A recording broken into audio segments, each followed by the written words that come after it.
сіздермен, құрметті оқырмандар. Менің есімім Гүлдана Жанәліқызы, дәрігер, кардиолог. Сіздермен бүгінгі айтатыным, қай уақытта біз кардиологқа қаралуымыз керек. Соның ең маңызды деген 7 себебін айтамын. Ең бірінші себебі ол жүректегі ауру сезімі. Егерде жүректерде қысып, басып, физикалық күштеме кезінде, физикалық күштемеден кейін ауыратын болса, және де ол ауру сезім белгілі бір дәрімен қолданғаннан кейін ауру сезімі басылатын болса, не болмаса басылмайтын болса, ондай болса кардиологқа барудың ең алғашқы себебінің бірі ол жүректегі ауру сезімдердің болуынан. Екінші себебіне келетін болсақ, бұл егерде тұқым қуалайтын, яғни әке-шешеңізде осындай жүрек ауруларымен ауыратын адамдар болса, ондай болса ол тұқым қуалау арқылы беріледі. Сол адамдар міндетті түрде кардиологқа барып қаралуы керек.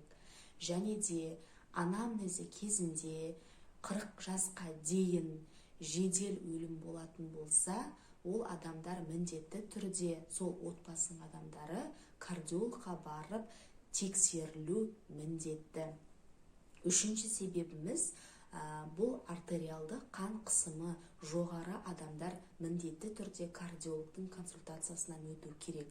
Себебі артериалды қан қысымының жоғарылауының ең алғашқы себебінің бірі бұл инфаркт миокардасының болуы, инсульттың болуы, түрлі асқынулардың болуына алып келеді.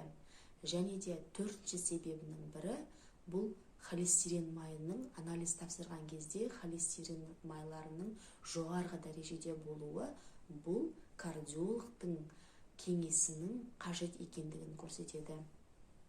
Ендігі бесінші себебі, егерде қант диабетімен ауыратын науқастар болса, диспансерлік есепте тұратын болса, бұл науқастар міндетті түрде кардиологтың кеңесіне қажет.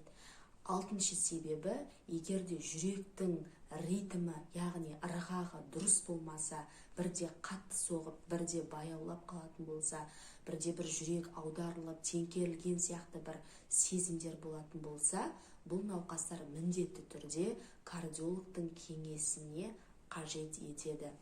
Ендігі соңғы кезегі бұл жетінші себебі, егерде сіздер қандай да бір спорттық секцияларға баратын болсаңыздар, мысалға жүзуге баратын болсаңыздар, болмаса өздеріңіздің балаларыңызды футболға, белгілі бір күш түсетін спорт түріне балаларыңызды жазатын болсаңыздар, міндетті түрде кардиологтың кеңесі электрокардиограммалық лента жасау керек, және де жүректің УЗИ сердцасын жасап, кардиологтың консультациясын алу міндетті.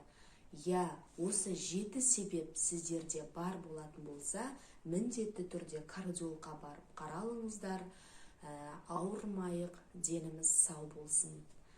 Сау болыңыздар. Сіздермен бірге болған Гүлдана Жанәліқызы.